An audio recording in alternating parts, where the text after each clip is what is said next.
নমস্কার বন্ধুরা, variety of cooking থেকে সবাইকে অনেক অনেক স্বাগত। আশা করি আপনারা সবাই ভীষণ ভালো আছেন।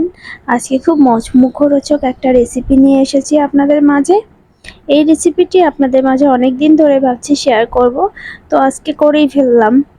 আজকে আমি ঘাটকোলের একটা রেসিপি শেয়ার করতে চলেছি আপনাদের সাথে, একদম নিরামিষ। তবে যারা পেঁয়াজ রসুন খেতে পছন্দ করেন তারাও এই রেসিপিটি সেম প্রসেসে করতে পারবেন।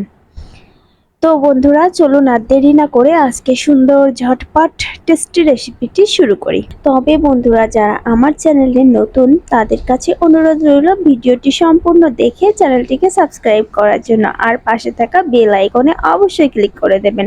এতে করে রান্নার নোটিফিকেশন আপনাদের কাছে পৌঁছে যাবে। তাহলে বন্ধুরা, আজকের লোভনীয় রেসিপিটি শুরু করা যাক। তো বন্ধুরা, এখানে আমি ঘাটকোল দেখতেই পাচ্ছেন সুন্দর করে কেটে ধুয়ে পরিষ্কার করে নিয়েছি। এখন মূল রেসিপিতে চলে যাব। তবে আমি এই ঘাটকোলের কিন্তু খোসাটা ফেলিনি, সরাসরি কেটে দিয়েছি। আপনারা চাইলে খোসাটা ফেলতেও পারো, কোনো সমস্যা নেই। তো চলুন রেসিপিটি শুরু করি। সবার প্রথমে ঘাটকোলটা আমি ভালো করে ভাপ দিয়ে নেব। খুব বেশি সিদ্ধ করব না, জাস্ট একটু ভাপ দিয়ে জলটা ফেলে দেব। আর একটু জল লাগবে, একটু ডোবা ডোবা হবে। এবারে চুলাটা জ্বালিয়ে দিলাম। দেখুন বন্ধুরা, ঘাটকোলটা ফুটে উঠেছে, জলের কালারটা দেখুন একদম কালো হয়ে গিয়েছে, কষটা বেরিয়ে যাবে। তো ফুটে ওঠার পর আমি আর 2 মিনিট মতো জাল করবো। আমি কিন্তু ঢাকা দেব না, ঢাকা দিলে কি হবে, বেশি সিদ্ধ হয়ে যাবে, সেক্ষেত্রে রান্নার সময় একটু সমস্যা হবে। তো তার জন্য ঢাকা দেব না, এভাবেই 2 মিনিট মতো জাল করলে জাস্ট হয়ে যাবে। দেখুন বন্ধুরা, জলের কালারটা খুবই কালো হয়ে গেছে আর ঘাটকোলটাও সবুজ সবুজ। তো আমি চুলাটা অফ করে দিয়েছি, নামিয়ে নিচ্ছি। এভাবে একটা চাকনির সাহায্যে উঠিয়ে নিচ্ছি। আপনারা চাইলে ঝুড়ির উপর, প্লাস্টিকের যে ঝুড়িগুলো পাওয়া যায় তার উপরও ঢেলে দিতে পারেন। তবে অনেক সময় দেখা যায় ঝুড়িটা এই গরম জলের কারণে নষ্ট হয়ে যায়, তাই আমি উঠিয়ে নিচ্ছি।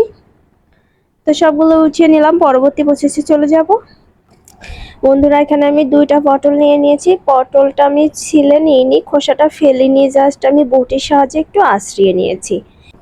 বন্ধুরা, পটলের খোসাটা কিন্তু ফেলা যাবে না, জাস্ট এভাবে আঁচড়িয়ে লম্বা লম্বা করে কেটে নিতে হবে। বন্ধুরা, আপনারা কেউই কখনো ঘাটকোলের সাথে আলু দিবেন না, অনেক সময় ঘুটে ঘাট হয়ে যায়। তো তার জন্য পটল ব্যবহার করবেন, দেখুন খেতে অসাধারণ লাগবে। তো এবারে মূল রান্নায় চলে এসেছি। পরিমাণ মতো তেল দিয়ে নিয়েছি, একটা শুকনো মরিচ ফোড়ন দিয়ে নিলাম। আমি একটু ফাটিয়ে দিয়েছি শুকনো মরিচটা। তারপরে দিয়ে দিচ্ছি এখানে গোটা কালো সরিষা।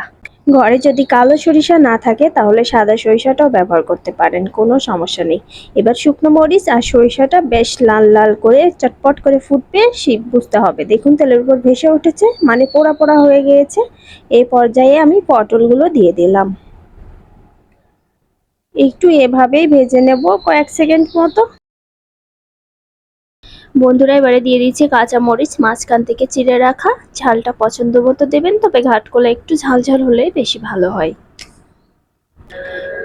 দেখুন পটলটা একটু নরম হয়ে এসেছে। এ পর্যায়ে আমি ঘাটকোলগুলো দিয়ে দেব। যে ভাপিয়ে রাখা ঘাটকোলটা দিয়ে দিলাম। এবারে চুলার আঁচটা লো টু মিডিয়ামের মাঝামাঝি রাখতে হবে, একদম লো না আবার মিডিয়ামও না, আর হাইতে একদমই দেওয়া যাবে না, তাহলে কিন্তু ঘাটকোলটা খেতে ভালো হবে না। তো স্বাদ মতো লবণ দিয়ে দিলাম। লবণটা এখানে একবারেই ব্যবহার করা যাবে।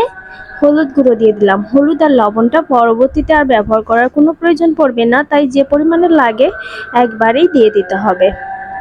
খুব সুন্দর করে লো টু মিডিয়ামের মাঝামাঝি রেখে ভেজে নিতে হবে। একটু সময় নিয়ে, অবশ্যই একটু সময় বেশি নিয়ে ভেজে নিতে হবে। এই রেসিপিটি করবার সময় খুব বেশি তাড়াহুড়া করা যাবে না, আস্তে আস্তে রেসিপিটি করতে হবে, আস্তে আস্তে ভেজে নিতে হবে। তো দেখুন অনেকটাই নরম হয়ে এসেছে। যেহেতু সরিষা শুকনো মরিচ ফোড়ন দেওয়া হয়েছে, তাই দারুণ একটা ফ্লেভার আসছে। তবে খুব ভালো করে ভেজে নিতে হবে, না হলে কাঁচা থেকে গেলে গাল ধরতে পারে, অনেক সময় ধরে গাল। দেখুন অনেকটাই ভাজা হয়ে গিয়েছে, অল্প হয়ে এসেছে পরিমাণে, একটু কড়াইতে লেগে লেগে যেতে পারে, সেক্ষেত্রে ভয়ের কোনো কারণ নেই। লো আছে ভেজে নিতে হবে, আর একটু চেষ্টা করতে হবে তেলের পরিমাণ একটু বেশি দেবার। তাহলে টেস্টটা আরও বেশি আসবে। তো বন্ধুরা, ঘাটকোলটা ভেজে নেওয়ার পর্ব শেষ। এবার এখানে একটা মশলা অ্যাড করছি। তো আমি এখানে বাটা মশলা একটা অ্যাড করছি। এর মধ্যে আছে সরিষা আর একটু সামান্য জিরে, 1.5 চামচের মতো সরিষা আছে, আর 1/2 চামচ সাদা জিরে আছে। তো আমি দুইটা একসাথে করে বেটে নিয়েছি। তো সেই মশলাটা দিয়ে দিলাম আর বাটিটা ধুয়ে সামান্য একটু পরিমাণে জল দিয়ে দিলাম। এখন সেই লো আছেই আমি ভালো করে কষিয়ে নেব। দেখতে কিন্তু দারুণ লোভনীয় হয়েছে বন্ধুরা। আপনারা চাইলে সরিষার সাথে কাঁচামরিচগুলো বেটেও দিতে পারেন। আমি বেটে ব্যবহার করিনি, একটু মাঝখান থেকে চিড়ে ব্যবহার করেছি। তো একটু সময় নিয়ে সুন্দর করে কষিয়ে নিলেই রেসিপিটি একদম রেডি হয়ে যাবে। একটু তেলতেলে ভাব আসলে বেশি ভালো হয়, তার জন্য সামান্য একটু তেলের পরিমাণ বেশি দিয়ে দেবেন। বন্ধুরা, রেসিপিটি প্রায় হয়ে এসেছে। যদি আমার রেসিপিটি ভালো লেগে থাকে তাহলে লাইক, কমেন্ট, শেয়ার করতে একদম ভুলবেন না। তো আমি এবার চুলাটা অফ করে নামিয়ে নেব। দেখুন ঝোলটা একদমই শুকিয়ে এসেছে, একটু তেল তেলে ভাব হয়ে এসেছে। এরকম সময় আমি চুলাটা অফ করে নামিয়ে নিচ্ছি। তো বন্ধুরা, আজকে তৈরি হয়ে গেল লোভনীয় ঘাটকোল রেসিপি। আশা করি এটি আপনাদের কাছে ভীষণ ভালো লেগেছে। বাড়িতে একবার হলেও ট্রাই করবেন। গরম ভাতের সাথে আর কোনো কিছু খেতেই মন চাইবে না একদম। লেবু সহযোগে পরিবেশন করেই দেখুন কতটা মজা লাগে খেতে। তো বন্ধুরা, আজকের মতো বিদায়। ভালো থাকবেন সবাই। এরকমই সুন্দর সুন্দর রেসিপি নিয়ে আপনাদের মাঝে আবার চলে আসবো। তো আজকের মতো বিদায়, টাটা।